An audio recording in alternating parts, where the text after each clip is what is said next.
Hi అండి, నమస్తే, welcome back అండి. ఈరోజు నేను గోధుమ పిండితో క్విక్గా అయిపోయే విధంగా బ్రేక్ఫాస్ట్ చేశాను. సో అది మీతో షేర్ చేసుకుంటున్నా. దానికి ముందుగా మిక్సింగ్ బౌల్లో గోధుమ పిండి ఒక కప్ తీసుకుంటున్నాను. కప్ తీసుకొని ఇప్పుడు మిక్సీ జార్లో ఒక 2 మీడియం సైజు టమాటాలు, 2 పచ్చిమిర్చి, ఒక ½ టేబుల్ స్పూన్ జీలకర్ర, ఒక ½ టేబుల్ స్పూన్ ఉప్పు, 2 ఎండుమిర్చి, ఒక చిన్న అల్లం కూడా కావాలనుకుంటే వేసుకోండి. సో దీన్ని ప్యూరీ కింద చేసుకొని ఇందాక మనం కలిపెట్టుకున్న పిండిలో ఈ ప్యూరీ మొత్తాన్ని వేసుకోండి. తర్వాత ఒక ½ కప్ ఉప్మా నూక, అందులోనే చిన్న మీడియం సైజ్ ఉల్లిపాయ చిన్న ముక్కల కింద కట్ చేసుకున్నాను. కరివేపాకు కూడా కట్ చేసుకొని వేసుకోండి. ఒక దోశ బ్యాటర్ లాగా వాటర్ కలుపుకొని వేసుకోండి. చేతితో కలుపుకొని ఉండలు లేకుండా కలుపుకొని పక్కన పెట్టుకోండి. ఇందులోనే రుచికి సరిపడా సాల్ట్ కూడా అడ్జస్ట్ చేసుకోండి. ఇప్పుడు స్టవ్ ఆన్ చేసి చిన్న మూకుడి పెట్టుకొని కొంచెం ఆయిల్ వేసుకొని ఆవాలు, జీలకర్ర ఆ 2 చిటపటలాడిన తర్వాత కొంచెం ఇంగువ వేసుకొని ఈ తాలింపుని ఇందాక మనం కలిపి పెట్టుకున్న బ్యాటర్లోని కలుపుకోండి.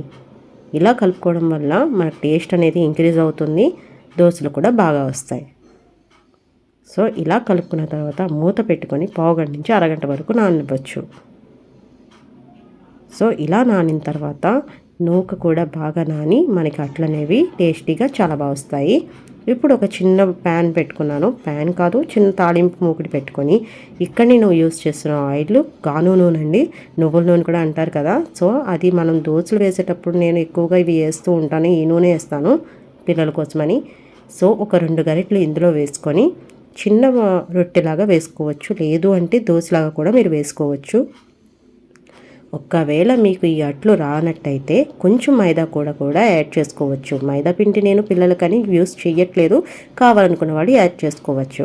సో దీన్ని డబల్ రోస్ట్ చేసుకోవాలండి. డబల్ రోస్ట్ అంటే ఒక మీడియం ఫ్లేమ్లో పెట్టి అట్టు 2 వైపులా కాలిన తర్వాత హై ఫ్లేమ్లో మళ్ళీ ఒక అటు ఇటు కూడా కాలిస్తే మనకి అట్టు అనేది క్రిస్పీగా ఉంటుంది. అండ్ గోధుమపిండి లోపల కొంచెం మెత్తగా అనేది లేకుండా మనకి తినడానికి చాలా బాగుంటుంది.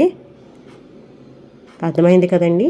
అట్టు 2 సార్లు కాల్చాలి. ఒకటి మీడియం ఫ్లేమ్లో పెట్టి 2 వైపులా కాల్చిన తర్వాత హై ఫ్లేమ్లో పెట్టి మళ్ళీ 2 వైపులా గోల్డెన్ కలర్ వచ్చేంత వరకు కూడా, అంటే అట్టు క్రిస్పీగా అయ్యేంత వరకు కూడా కాల్చుకుంటే మనకి తినడానికి చాలా బాగుంటుంది.